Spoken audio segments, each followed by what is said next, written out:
You know what, Jack? I think that's the first time that this podcast is going to now have an explicit rating. Well, no, That's I said shih tzu. It's the first. No, Shih Tzu's a dog. Shih Tzu's a dog. That's a dog. Oh, yeah, I guess. Yeah. Shoot. It's a sleeper joke. I mean, Okay. It's totally G-rated. Okay, We're still family friendly.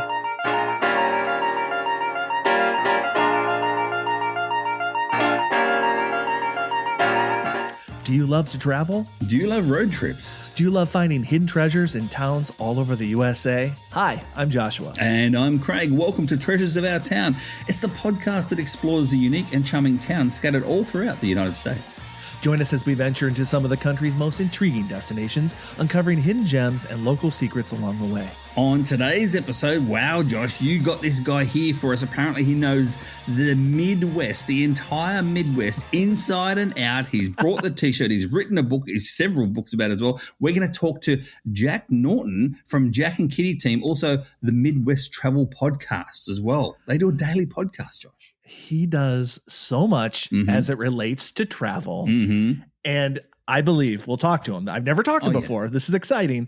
He's a big fan of like roadside attractions, and he's written a book. He's written a book, and we'll get to that. All about the things we love. Exactly. All the little treasures and all the little towns. He knows the Midwest. Yeah. We're excited to talk to him. But Craig, how have you been doing? Well, a few people out there already know this. We're going to talk about our delays and upgrades, are we? We're going to get straight into that. Let's get straight into delays and upgrades. All right. I'll do my upgrade first because my delays are very, very, very annoying and very expensive. The upgrade for me itself is I've actually built out more of my camper van, my little SUV.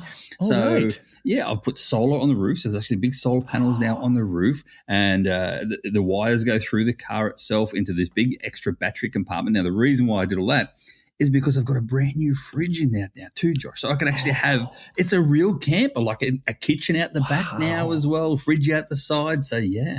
A fridge that you can put your beer, your soda, your Snicker bars, anything you want to keep cold, Tommy. My Miller High Life, not sponsored, but if you're listening. Yes. So that's been my upgrade, but ready for the delay. The delay is this. Yeah. I had a trip planned all around again, another nice big circle trip up to Ohio and to the Midwest Geobash up there as well in Waukegan, I think it's called. And Waukegan, yeah. I had that trip all planned out on my Road Trippers app. I've had it ready to go. And then my car decides to go. I took it to the mechanic. No. It's an engine issue, major engine issue. So now I have to wait 4 to 10 weeks for an engine to be rebuilt, like an engine actually be made and built for me. And then he's going to put it in, and at a cost of $7,500. So there you go. Yikes. Yeah. That's a rough one. That's a rough delay. I know. I haven't started a GoFundMe page. I'm not going to do it. I know you were so excited about going to Midwest Geobash because you never had gone before. No, and I've got my car camper already too because it's a camping event. Like I would have stayed like 5. I had my campsite paid for, ready to go as well. I was in like the little vlogger area with Hailmeister and Jeff from Cash the Line. Remember Jeff? We had him on the show as well. Yeah. And Chronically Tired Mum, she was there as well. Lanissa, she was there ready to go as well. So they're all still going, but just not me. That's all. So anyway. I'm sad for you, but now I don't have as much FOBO because I couldn't make it. That makes me even more sad because I like to make you jealous like that sort of thing. So. All right. What about yourself, mate? What about your upgrades and delays? Well, I didn't think about this in advance, but the sun is shining. The air is dry. We've got a beautiful day, a beautiful weekend in Minnesota. And, this podcast is all about the places, the things that geolocation games take us. And I'm just kind of excited because let's talk about Muncie. Oh, yes. Muncie this weekend, if you have some special stuff, we won't get into that. It's not double points. No. But triple. That's huge. Absolutely huge. Exactly. Did you listen to today's podcast, the Muncie podcast that I host with Rob? I haven't got there yet because I also have the day off today, so I didn't do my commute. But I will listen. But triple points a day. I can't remember ever Munsey giving triple points? No, this is their first of triple points per se. But I saw as well on social media next month, Josh. If you don't play Munsey, jump in, have a look, and see what it's like. Next month for premium members, there is a triple point weekend on everything, not specific items, but everything you get triple points on if you're a premium member for next month. So yeah, this is huge. So much inflation. Mm-hmm. I know. So do you have events this weekend in Minnesota, mate? Yeah, so that's part of my upgrade too. We have 2 events tomorrow, which I'm excited about. We haven't had an event in like a month, so I'm excited to get outside tomorrow with my little boy Goliath. Oh yeah, and we will adventure into the Munsey events that Munsey is celebrating its 13th birthday. Exactly. And again, if you don't know what we're talking about, if you're here for the travel and you're like, what the heck are these guys talking about? Weird words, Munsey, what the triple what? Munsey is a location-based game. It's like if geocaching, and Pokemon Go had a baby. Yeah. It's whimsical, it's fun, it's points-based, it's leveling up, it's badges, it's a good time. It is. So, and it's very communal as well, because we play with other team members. You can join a team. You can do all this. There's so much to do in Munsey. So, yeah, jump on and have a look. And if you want more information as well, Josh, I have it in the show notes for my tutorials on YouTube. So there you go. Yes. I don't have a delay. I'm going to give you another upgrade. Okay. Several podcasts ago, I told you one of my delays was I had a incident at a sack race. Yes, your shoulder. My shoulder, my back. I think I broke a rib, and I'd been going to the chiropractor for over 2 months. Well, I had been officially discharged, and I am healed. No more pain due to the sack races. So I'm healed. Well done. Well, here you go. Talking of chiropractors, I never believed in chiropractors at all, Josh, but then I went to one and now I stand corrected. There you go. See? Dad joke. Yeah, and dad jokes. Speaking of dad jokes, we should bring our guest, because not only is he a travel guru, but he is also a dad joke guru. Exactly. Welcome, Jack Norton of Jack and Kitty. Welcome to our show. Thanks so much for talking to us today. Hey, thank you so much for having me, Joshua and Craig. I appreciate you guys. Mate, we'll get straight into it. Firstly, tell us a little bit about yourself. Like, where can people listen to you? I saw you've got a daily podcast, mate. What's going on there? Wow. Well, I had a lobotomy a few years ago. The result of that was a daily pod. No, well, I mean, we started, my wife Kitty and I, we were musicians for 25 years. We still are, but that took us all around the world, and we've always grew up in Minneapolis, both of us, and met in high school, and we primarily toured the Midwest, but I mean, we ended up traveling the whole world, but really do love the Midwest the best. And basically, kind of when the pandemic really hit, we lost about, several hundred shows in the course of live gigs. I mean, we were just live gigging musicians, and like within the course of a few weeks, everything was cut, and we kind of just had to pivot and sort of think like, hey, what could we do? And we've always wanted to have a blog, and we've kind of off and on been bloggers and never really took it seriously. And we just decided to sit down and, take it seriously. And so we kind of created this Travel with Jack and Kitty thing and have pivoted into that. And it's basically consumed our whole life. We're not really doing gigs anymore, even though the world's open back up. We're mainly just doing travel blogging and then book publishing. And we're trying really hard to build podcasting and YouTubing. So I guess it was in September of last year that we started a weekly podcast, fell in love with it. I ended up interviewing as a guest Gary Arndt from Everything Everywhere Daily, and he talked about how important it was to go daily and how basically you'll build an audience quicker and you'll get better at it, and it's just there's more. I don't know. So we've been playing with the tool. Honestly, I don't feel like we're quite as pulled together as you guys are, because we've kind of been messing with formats for about 9 months now, 10 months, trying to figure out what it is we do. And so we're basically relaunching on July 23rd. So in a few days, we've been daily for about 6 months, but in a couple of days, we're going to go daily video. And it's a totally new format where it's almost like making a mini movie. Episodes are going to be about 5-10 minutes. And like really supported by a lot of B-roll stuff we shot, on location, and then also just fun like visuals to kind of accompany the story. And so, yeah, that's going to be our latest thing. But I mean, as far as where people can find us, it's Jack and Kitty is everywhere. I mean, jackandkitty.com is our website, and that's kind of our whole world. And we're, I don't know. I don't know if we'll certainly have we'll have all the links in the show notes. So you're going to be able to find the blog, you're going to find the books, you're going to find the podcast that is every day, which is the YouTube, actually the video very impressive. YouTube, exactly. Yes, YouTube. Yeah. I think I discovered you, Jack, on TikTok. I think that's where I found you, and I was like, oh, a guy with a sweet Minnesota accent. I wonder where he's from. Of course, he's from Minnesota. You betcha. Oh, geez, yeah.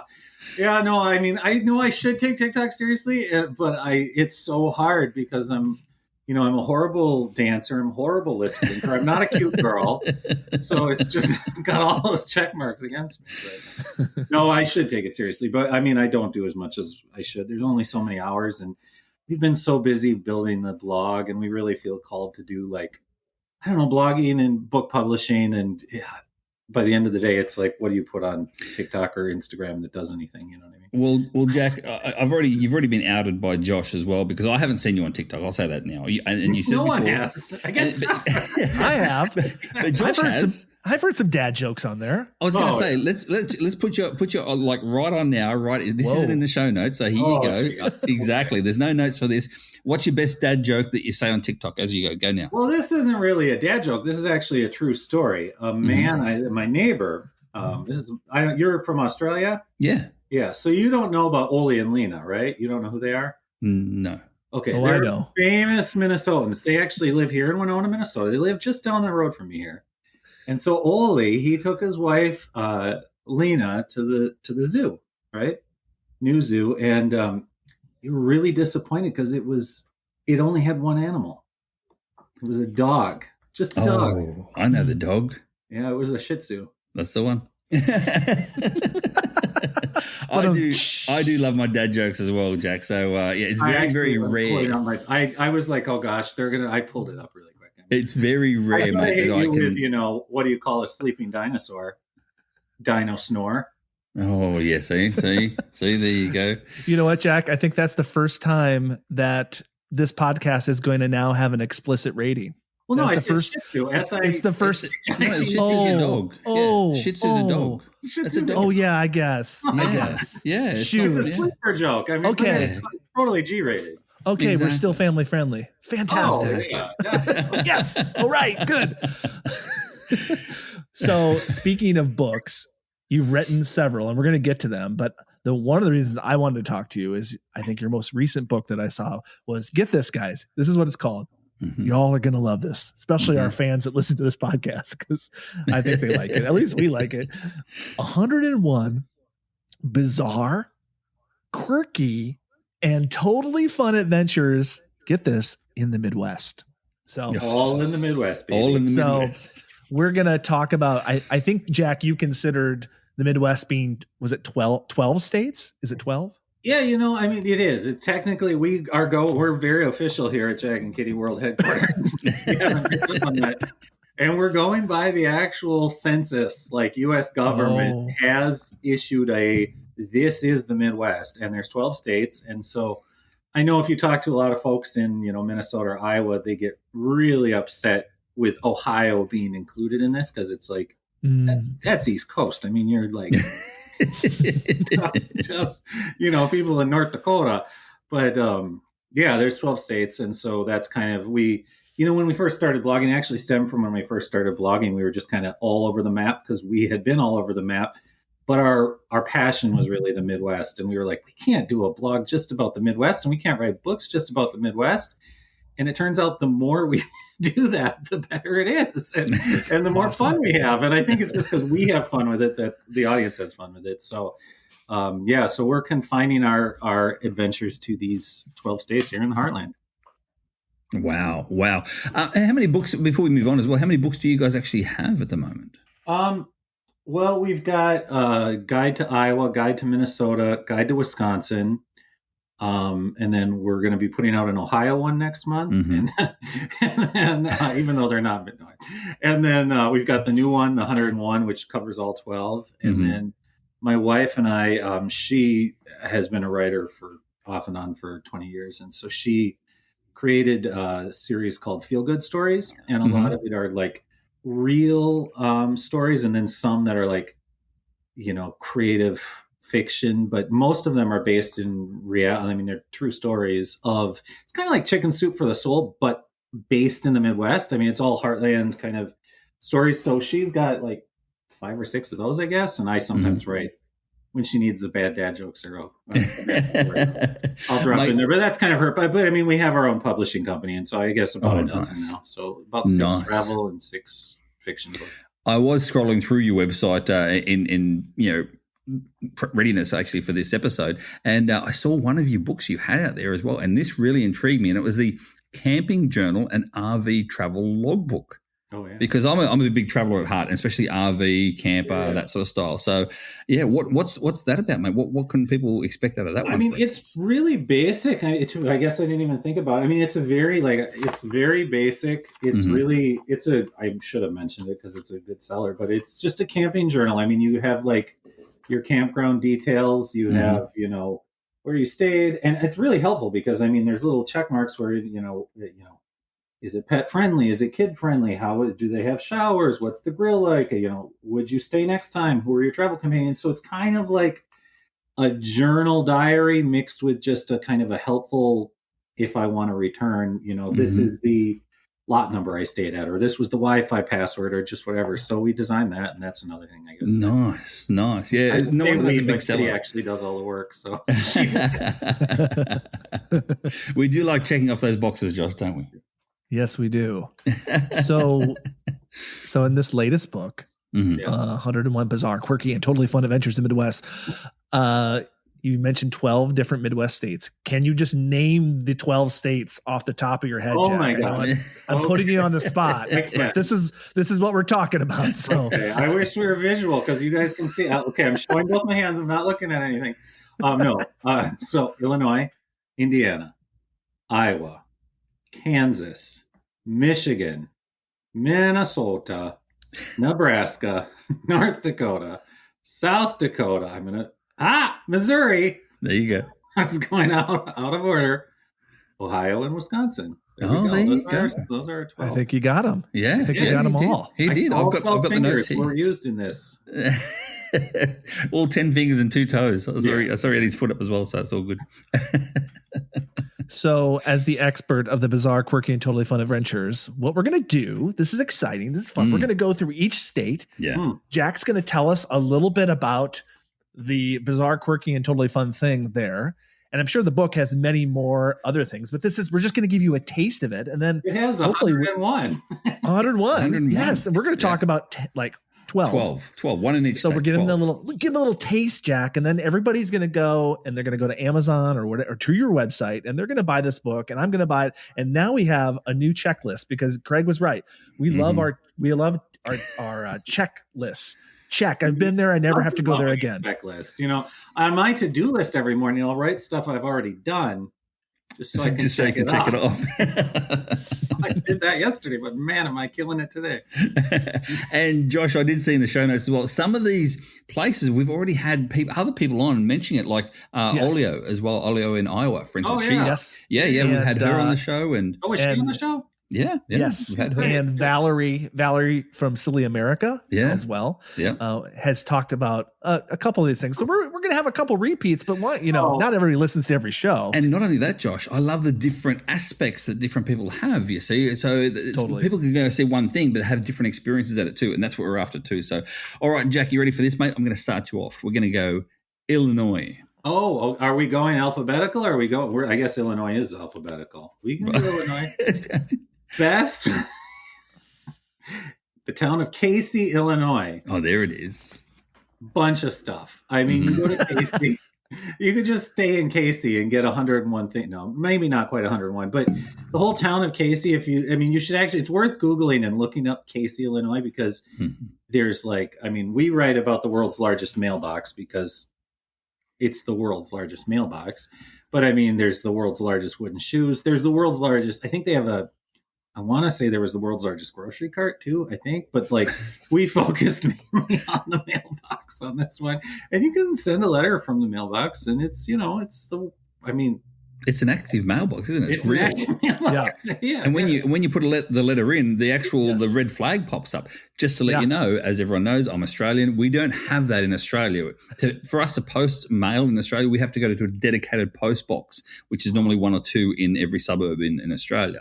And they're on the corner of a street, and we just chuck them all into one post box. We don't have this arm thing coming up the side of your letterbox. So there you go. I've been there and I've mailed a letter out of that mailbox, which Jack is my favorite part of the town. Yeah. But if go on a non-windy day, because they don't have the flag activated if it's too windy. Right. They're afraid of that thing. Blowing off. No, you gotta. That's your tip of the day. Go on a non-windy day. Yeah, you're right. Casey's amazing. Yeah, no, that's good. But apart from the mailbox, Jack, what's your personal favorite there in Casey? What do you think? I mean, I really did get amped about the mailbox. Yeah. Yes. It's interactive. Man with simple pleasures. You are male after all. That's hence the reason why you like the mailbox. It's funny that you're Australian and your mailbox because we had my wife and I, before all this, we had a show on PBS Kids, and it was like a little preschool show, and it was kind of like one reviewer called us Barney meets the Black Eyed Peas because it was like hip hop for preschoolers. Cool. One of our 2 breakaway characters was a kangaroo who was from Australia, and he delivered the mail. It was a she. We found this out after the fact. Yeah, in her pouch. Yeah. But men don't. That's how I always thought it worked in Australia. I'm glad to finally talk to a real Australian. A real fair income Australian, mate. So there you go. And I just want to make sure so we don't get hate mail before we move on from Illinois. They do pronounce it there Casey, Illinois. Oh. Just so you know. Really? Don't make that mistake. It's Casey. They're gonna hate the audiobook that's coming out. Uh-oh. Really, Casey? I've never heard. Casey. That's how they pronounce it. Wow. If you go there. I can blame most things on my Minnesota accent. So there you go. Like I do with my Australian too, mate. I do exactly the same thing. Exactly. All right, we're going to move on to the next one, and now in Indiana. Okay. All right. Well, the world's largest. I'm doing a lot of world's largest, but that's all right. The world's largest egg, which is just an egg. 3,000 pound. Is it a real egg? Yes, it was delivered by this huge bird, and they're still waiting for it to actually crack. And they're going to make exciting. It's a world exclusive just on your guys' podcast. I actually just heard this. They are going to make the world's largest omelet as soon as that baby cracks. There you go. I think it might have been made by that bird that you can't hear it go to the bathroom. The pterodactyl, because the P's silent. But anyway, see, there you go. Oh, man. Oh, yeah. You got him, too. So this is not good. There's just too much dad jokes. Bad. I don't know if I should ever actually talk again. So this egg is in Mentone, Indiana. And I'm looking at the picture. You would think that the egg would be like big side down. No, they have it a little stand. It's and the little, but it's and the small side. It's upside down. It's upside down. It's not the way your eye wants it to be.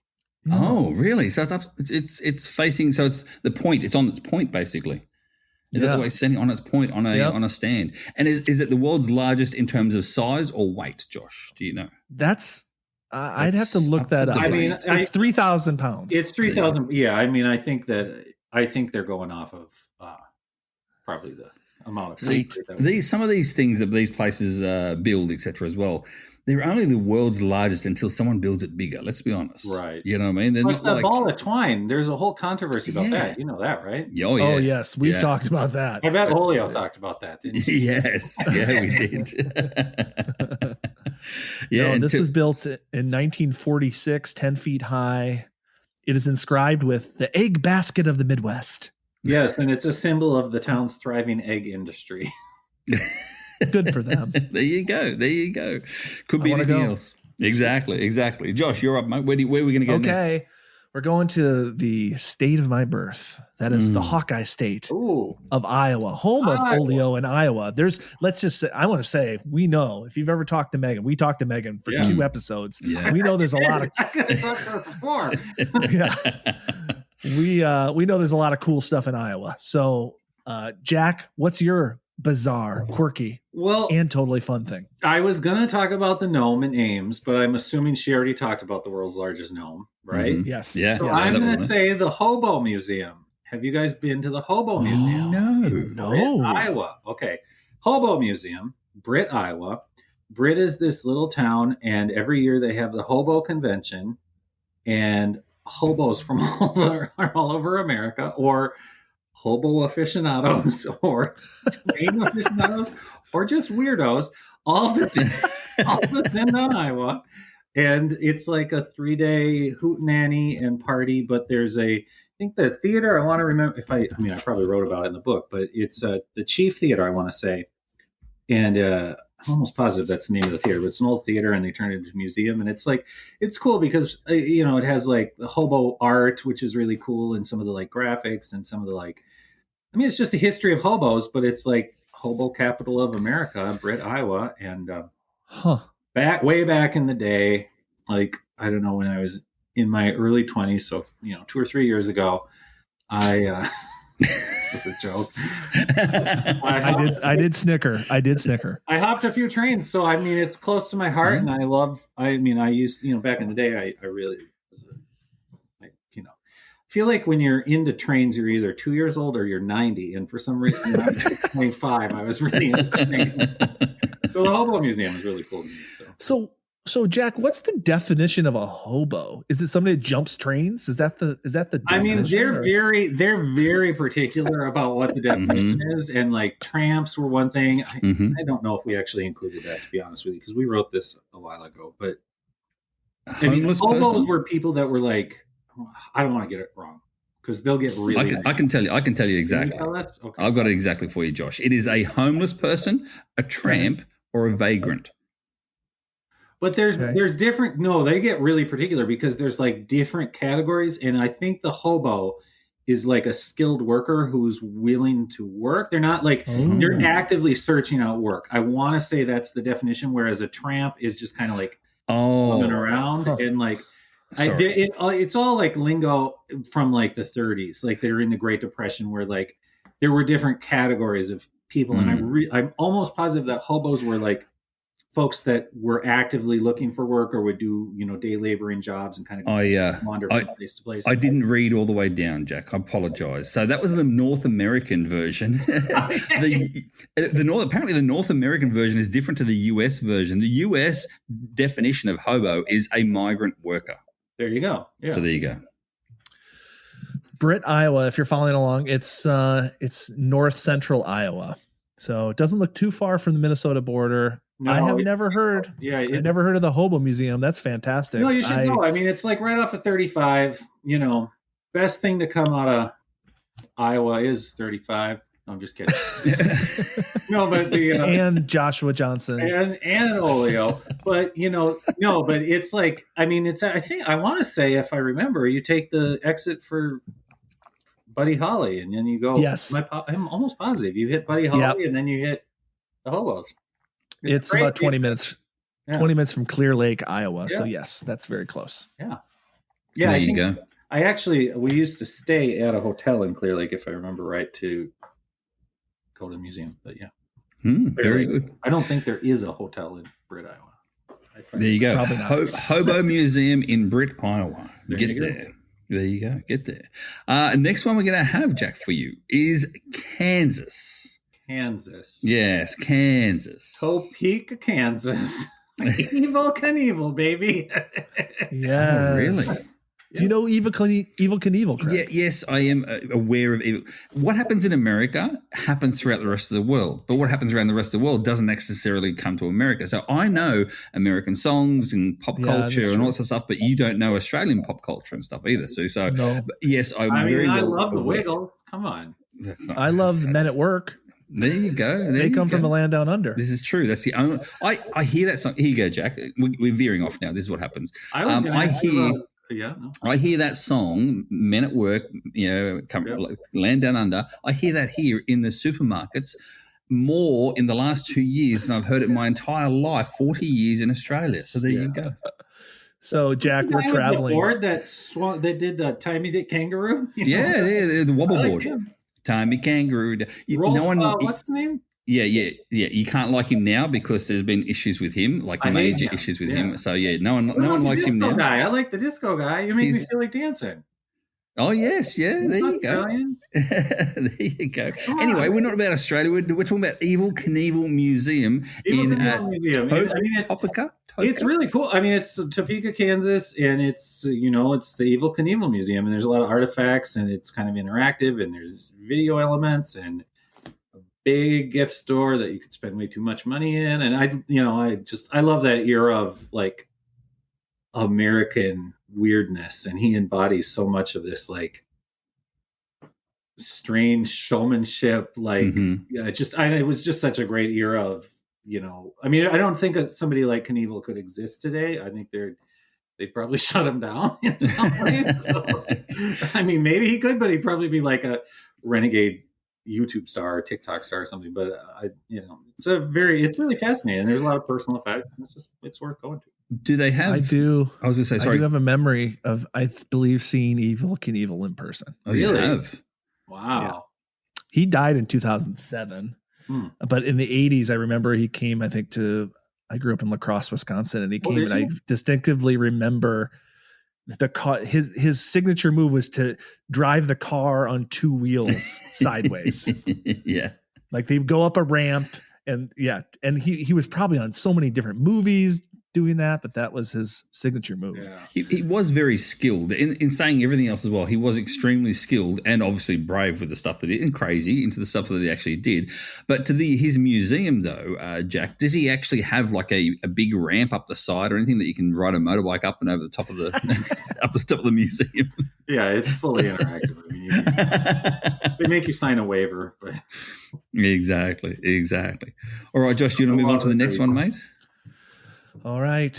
This one, I think it's going to be really bizarre. Oh. We're going to Michigan.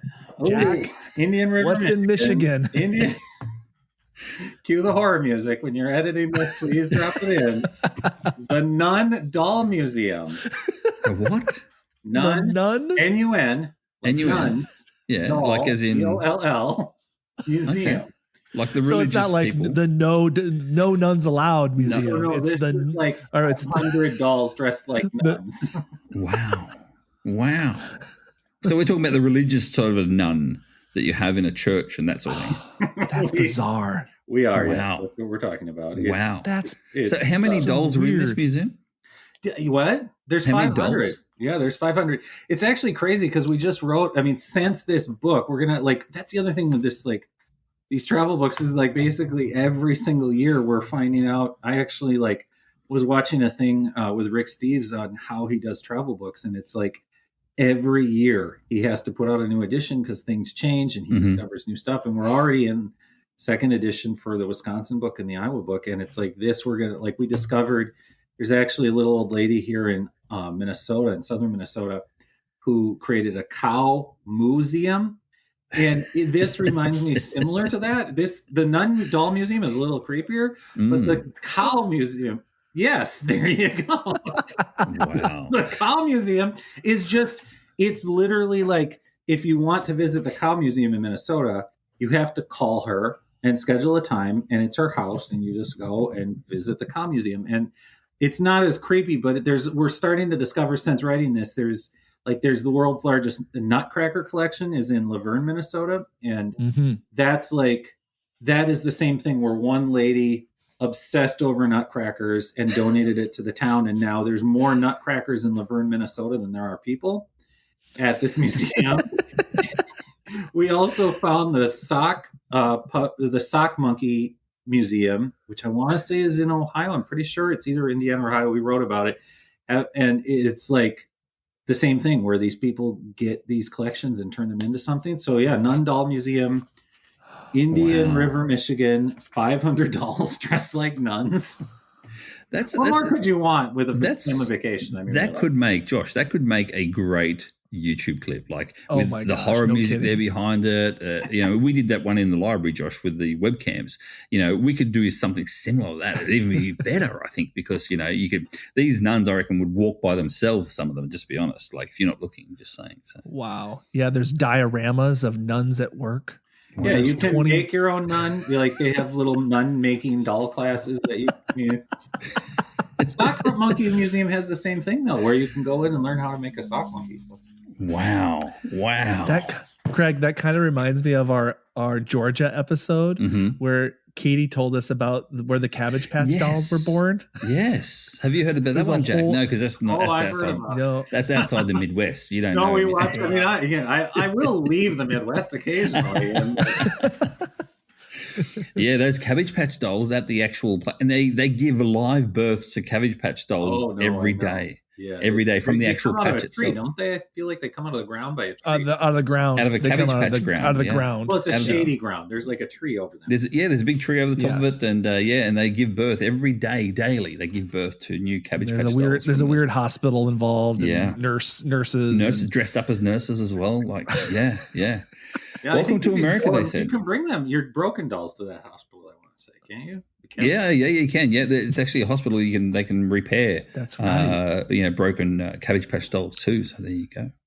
I want to also mention with the Nun Doll Museum, there is also there a 52 feet tall crucifix. What?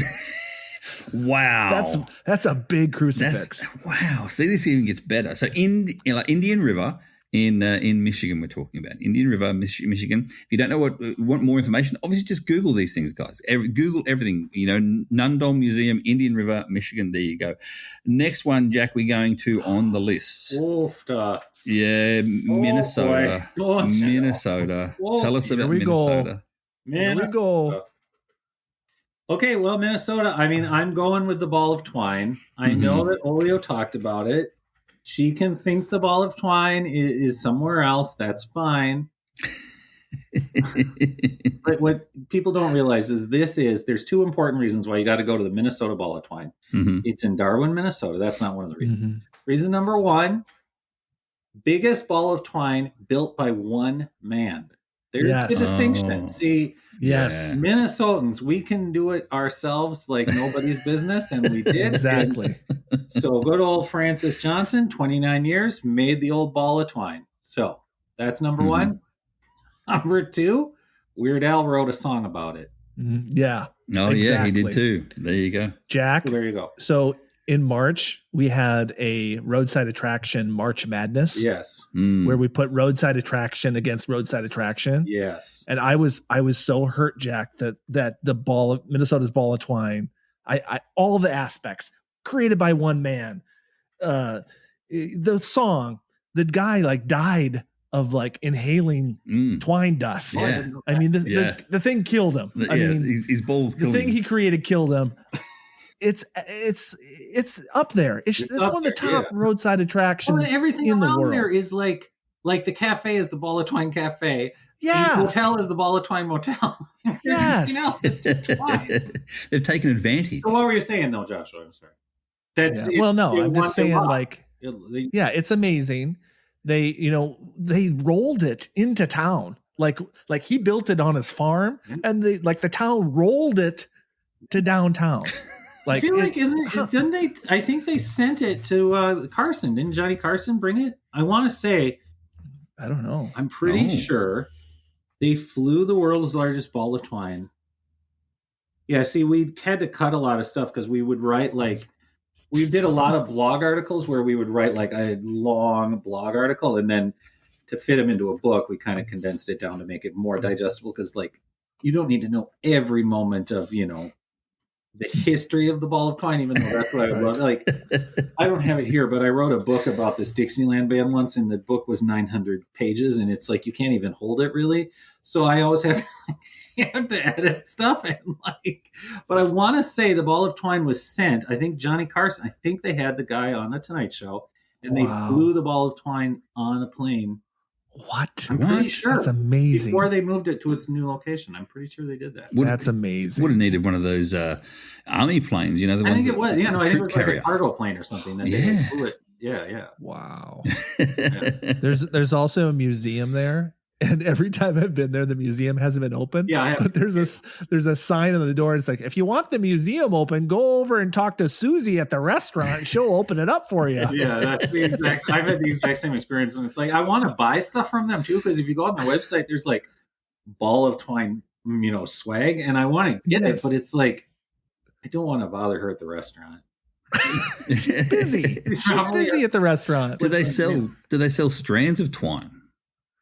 No, I think they said. I mean, the last time I checked, it was like it was. I don't remember. I remember there was something really cool that I wanted. It wasn't like strands of twine. It was like there was something super cool. It was like I want a statue. I want a little bitty pewter statue of the ball of twine. That's what I want. I feel like it was a twine ball making kit. Start your own ball of twine. Yeah, exactly. I think it was. I want to say, hold on, I'm trying to get their store. We're going to their store. Yes, I was right. My memory is not okay. There you go. Twine ball starter kit, $25. So you can start your own. They have like shot glasses, twine ball, frisbee. I mean, it's great. So that's my pick for Minnesota. I'd also shout out, I would definitely, in addition to that, if you're in the Twin Cities and you're looking for something fun to do, the Pavik Museum of Broadcasting is in St. Louis Park. And it's it's my favorite museum in the Twin Cities. It's super cool.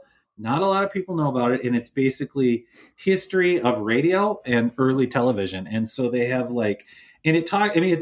it's really cool because you can see the direct link from like early radio and early TV all the way to like YouTube and Spotify. And it's usually empty. There's no one there. It should be. They do a lot of school groups, but every time I go, it's like, why isn't this like a packed museum? And the displays are awesome. And like, you'd spend hours there. It's self-guided. It's really cool. It's cheap to go. And, free parking. It's great. Pavik Museum. That's cool. So there's one. Josh. I've heard of it, but I've never gone in because I didn't think it was anything. No, it's worth going in. It's super cool. Like just if you're like kind of a history nerd, or if you're just, and they have a lot of cool stuff about like early. They have the Minnesota Radio Broadcasters Hall of Fame. So like a lot of like, I'm also really into like early like 50s era. Like it's such a cool movement in America. These like regional children's musicians who would be like the one cowboy who like was broadcasting every day of the week in Milwaukee, or like, there was like one guy who did like, and it was all live. So a lot of it has disappeared. And there was a guy, Cleland Card, who was like he was kind of a Swedish comedian character. And he did a thing in early days of TV in the Twin Cities. And so they have stuff on him, and it's just really cool. It's like, that, I don't know if you guys know Roger Miller, the country singer, but he's got a song called Kansas City Star. And it's all about like, he's the star of Kansas City because he dresses up like a cowboy and plays for the kids every 11 every morning. It's just such a cool thing. So there's a lot of like that era, early TV, which was such a great, I mean, you can see the foundation of so much.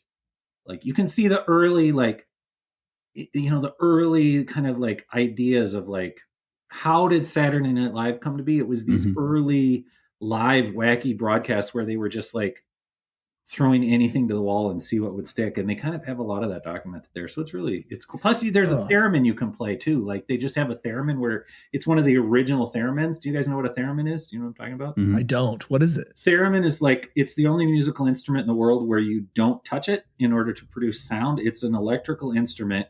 And it's totally sound waves, and it works off of your body's, your body's, I'm not a scientist and I'm not smart, but it's like your body's energy. So like you go like this and it changes pitch. You go up and down and it changes pitch, up and down with your hand.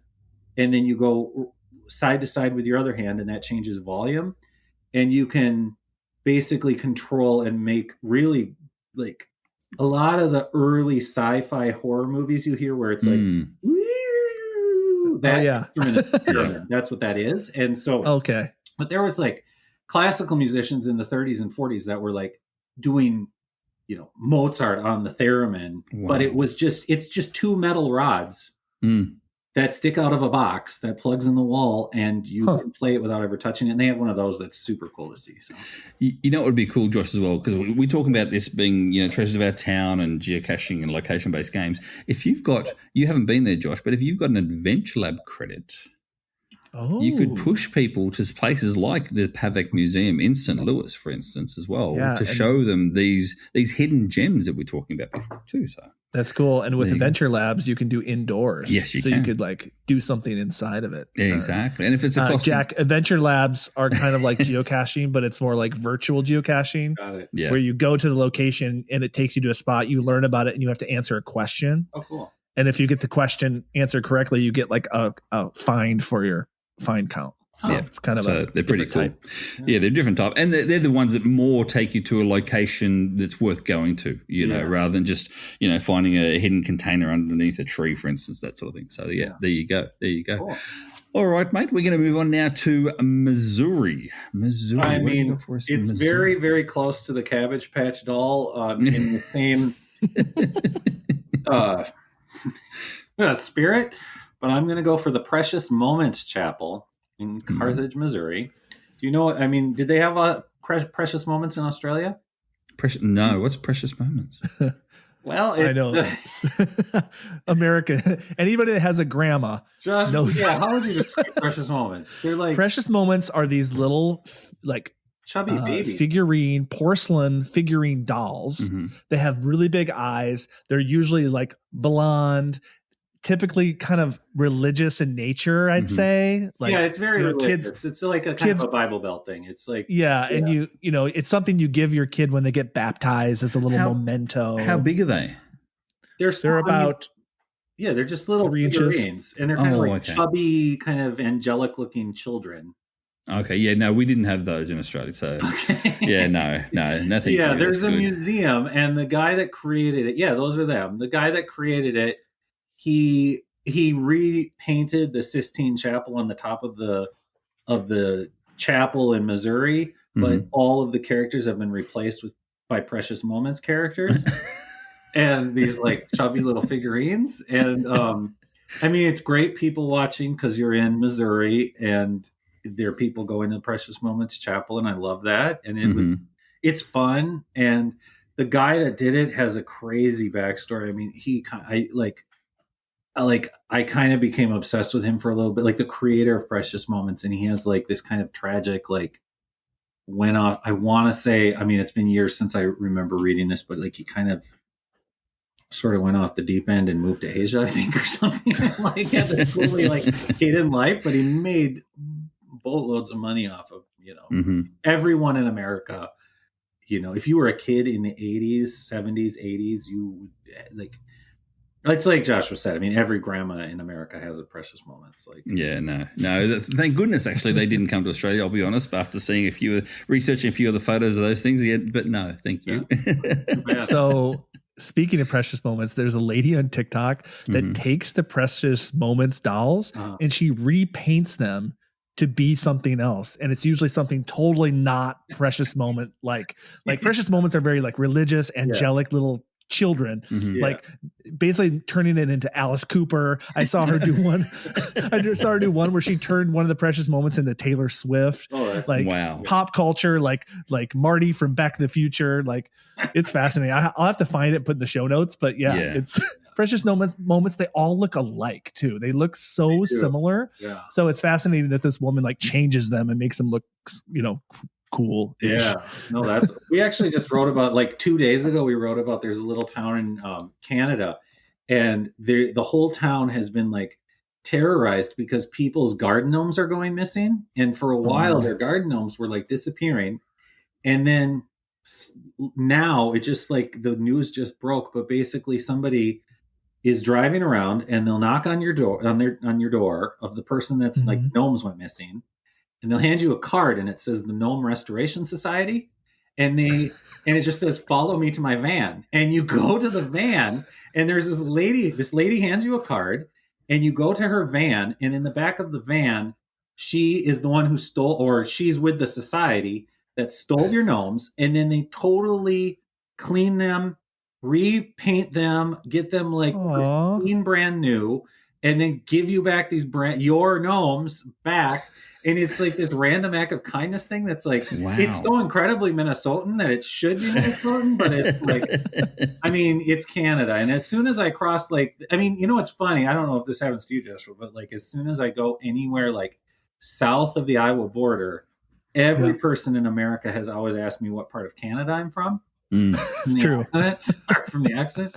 So, I love that story. So that's kind of, it reminds me of your TikTok lady, because it's like, yeah, that's totally cool. Yeah, it's great. I love that. All right. Nebraska. We're heading to Nebraska. Carhenge. What? You guys. Have you been to Carhenge? I've never been, but I've heard of it. I have. You have? Yeah, I have. Yeah, yeah. Well, there you go. So what did you think of Carhenge? Did you like it? I loved it. I loved it. And it's the same as there's a couple out there as well. I think one's in Texas and there's one somewhere around another state too, where the cars themselves, where they're not half dug in, but there's some dug into the dirt and they're all the way along.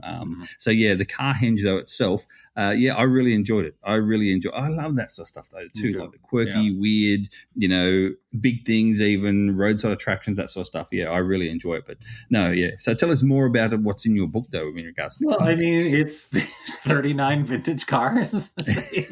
They tried to recreate Stonehenge with cars. And it's totally bizarre and wild. And I'm like, my wife and I are huge fans of, I don't know if you guys know that band Ylvis. Have you heard of them? They're like, they had that hit song like 10 years ago, What Would the Fox Oh, yeah. Yes. And that was like their breakout song, but that wasn't funny or good. I mean, it was good, but like they are like comedians and they're like Norwegian. They're two Norwegian brothers, and they have this song called What's the Meaning of Stonehenge? And you guys have got to like watch the music video to this. It's on YouTube. Just look up Ylvis, Ylvis.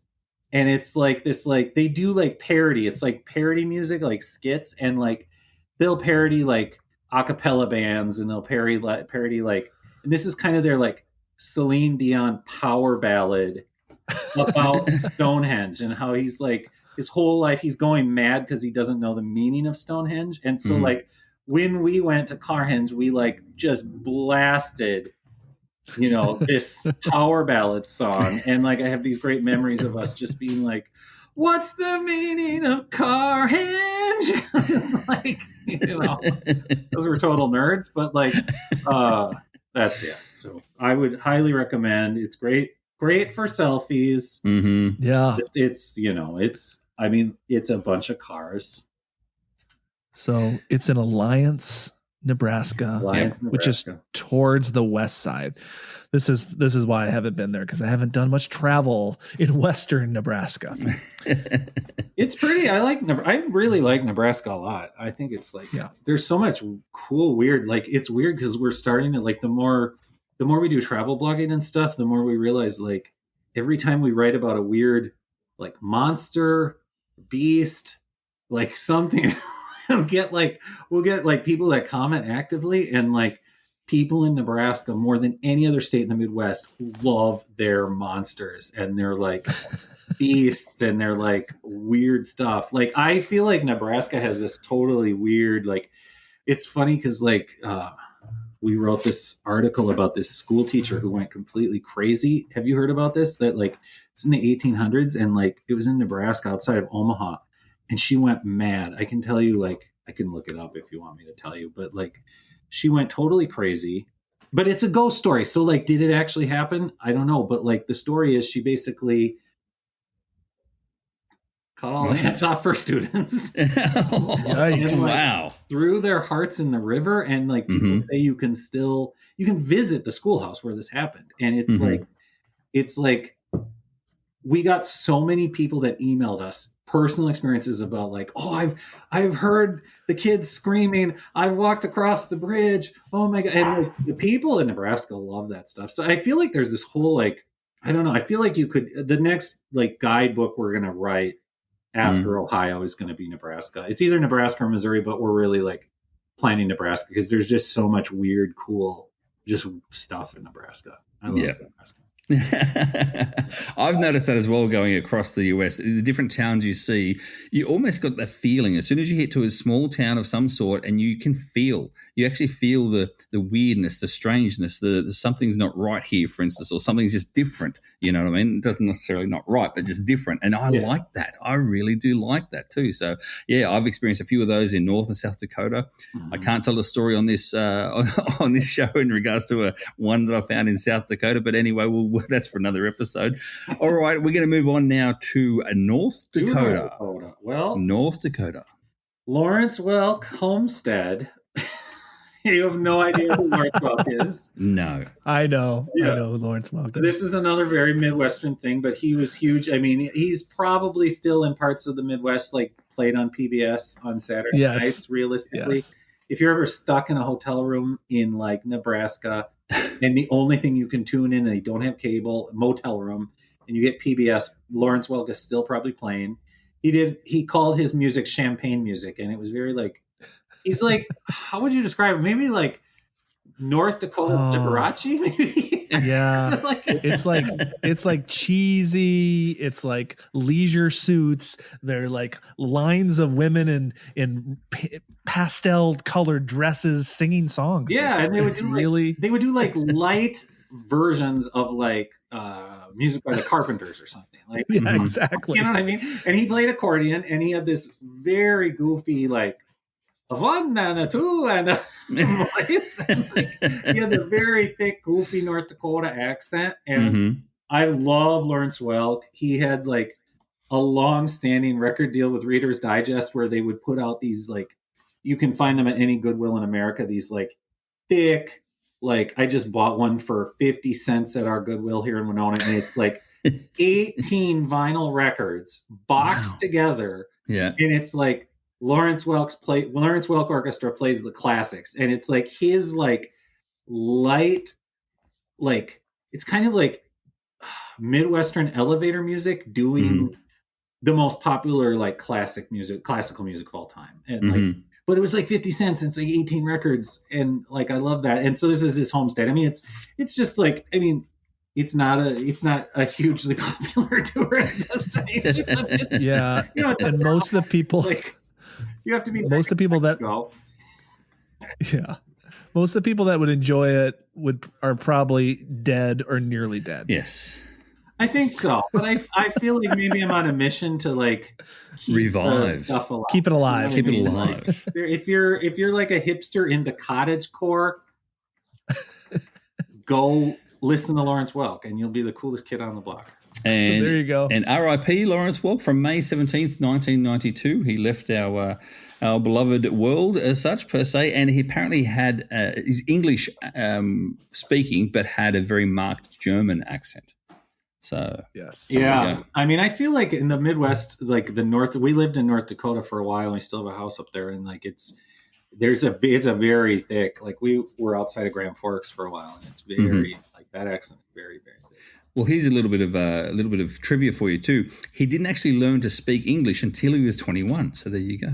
Wow, that's why the accent's so thick. Exactly. Oh, there you go, Lawrence Welk. Love him. You should listen to it. Stream him on Spotify when we're done, Craig. You're gonna. 100% will not be doing that. Anyway, next up we have Ohio, Jack. Ohio. What's in Ohio? This is one we had to include in the book. This is one I have not yet been to, but I love it, and I love the idea of it.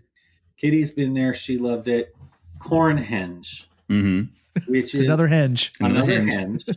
It really doesn't look anything like Stonehenge or Carhenge.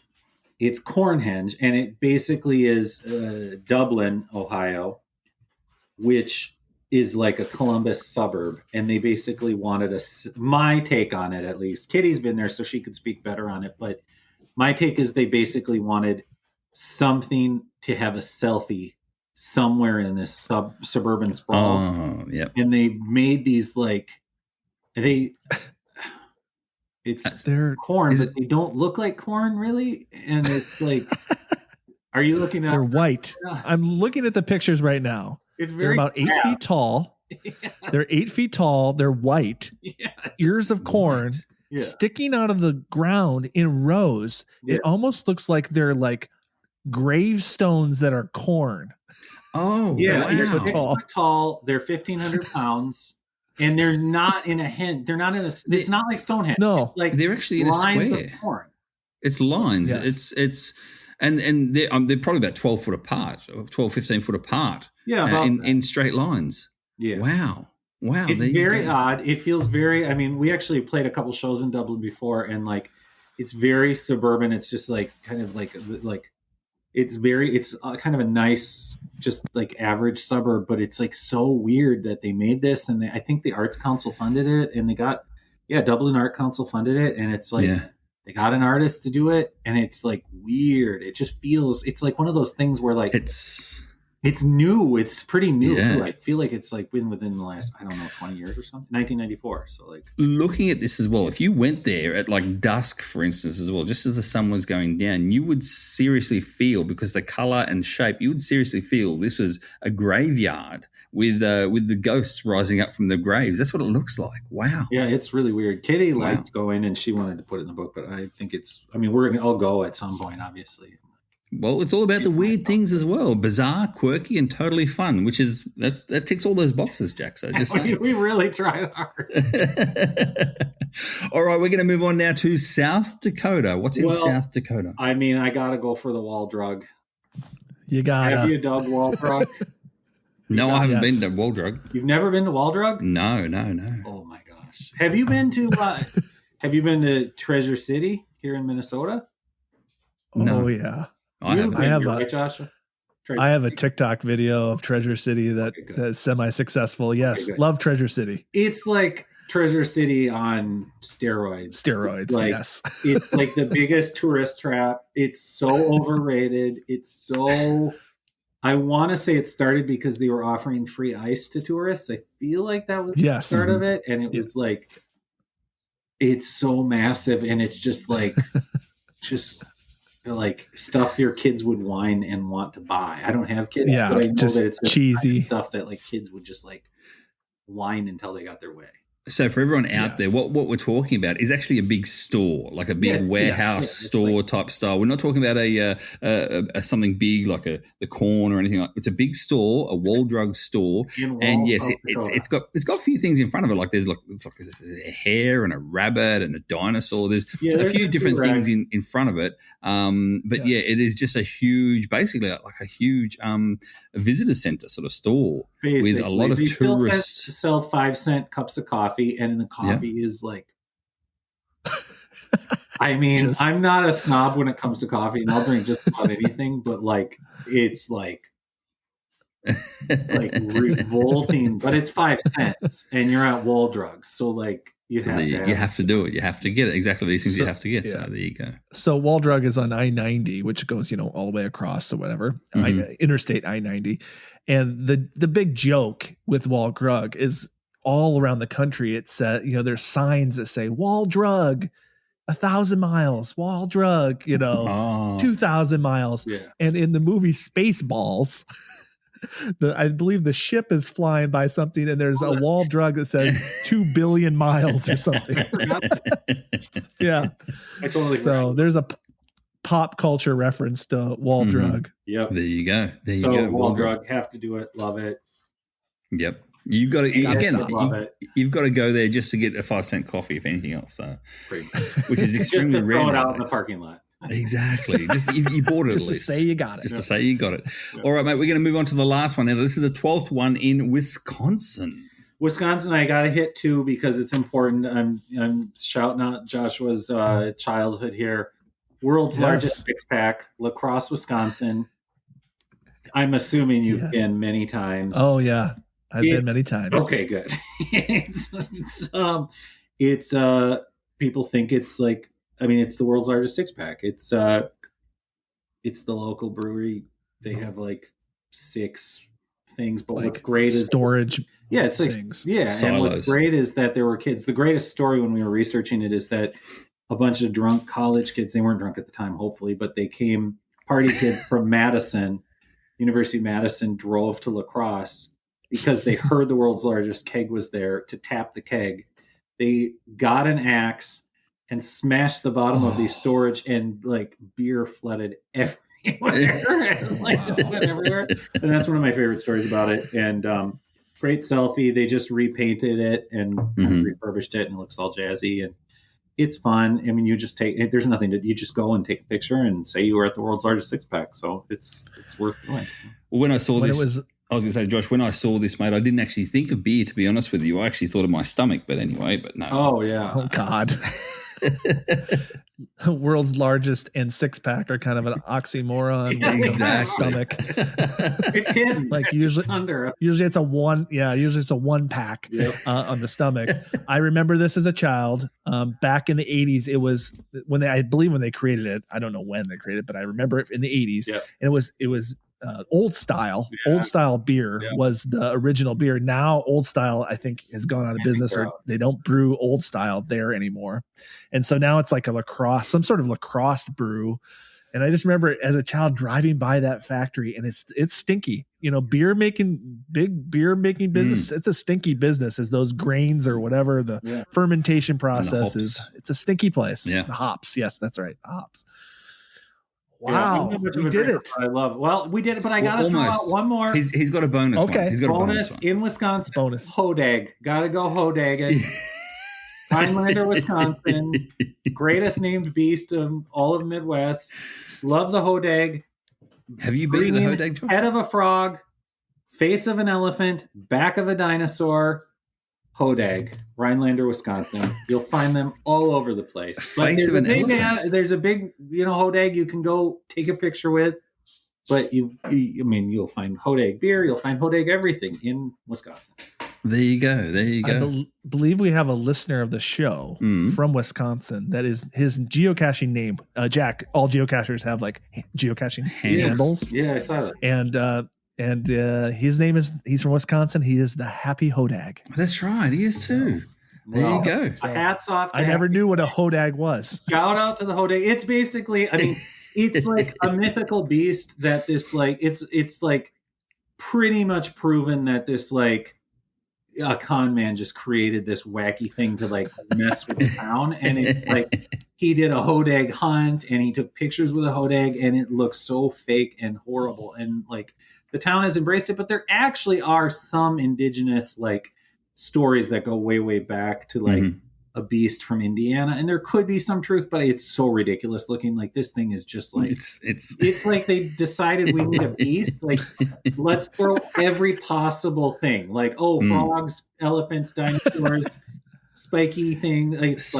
Spiky heads, spikes out your teeth, out each side of the incisors and whatnot too. So, but you can get your picture with a Hodag. You can go Hodag, and there's a Hodag music festival. It's one of country music biggest. I think it was for a while, maybe still is, one of the bigger country music festivals in Wisconsin. It's the Hodag Music Festival. It's the hoedown in Hodag. That's what it is. So there you go.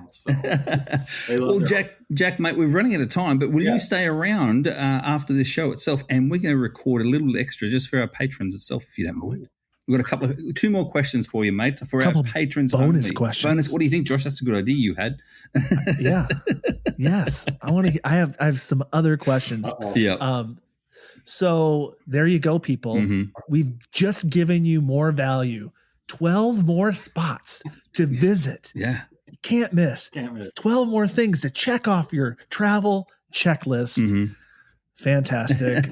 Thank you so much, Jack, for sharing some of your wacky, wild, quirky, bizarre, and fun. Don't forget fun adventures. Jack, where can people find you? I know you mentioned it before at your website, jackandkitty.com. Is that right? Jack and Kitty, like a cat, Kitty, jackandkitty.com is our website, and we have links out. We're not huge on social. We're mainly just really focused on our blog, and YouTube is, if you search Jack and Kitty or Midwest Travel Podcast, you'll find our YouTube channel, and starting July 23rd, that'll be daily videos on the YouTube channel. And if you go to Amazon and just type in Jack and Kitty, or Jack, our last name is Norton, so if you want to type in Jack or Kitty Norton, you'll find us. But Jack and Kitty will get you anywhere. And yeah, really appreciate it. Or if you're lazy and don't want to type anything else at all, there's the link in the show notes as well, as always, Josh. Oh, thank God. I didn't want to have to do all that. Oh, that's all right, mate. I'll do it all for you. It's all good. That's what I'm here for. Meanwhile, Josh, we spoke before about we're going to have Jack answer a couple more questions for our patrons. How can people if they want to listen to that, how can they become patrons? Yes. If you want some golden nuggets, Mm-hmm. if you want to search for that treasure and open up the treasure box and see some golden nuggets, you got to come over to Patreon. Yeah. And if you support us there, you help us to keep this going, create better content, no annoying commercials. Nope. Although Miller High Life, if you're listening, that's our favorite, like cheap beer, Jack. Yeah, Josh's favorite. So consider. One of you was wearing a Miller High Life, weren't you? Like a T-shirt or a hat. The episode I was listening to. Yes. Miller, yeah, I was at one time. Yes. So come over there on the other side of the paywall, patreon.com/treasures of our town. And remember, there's fan mail over on our Buzzsprout site as well. But otherwise, how else can people contact us, Josh?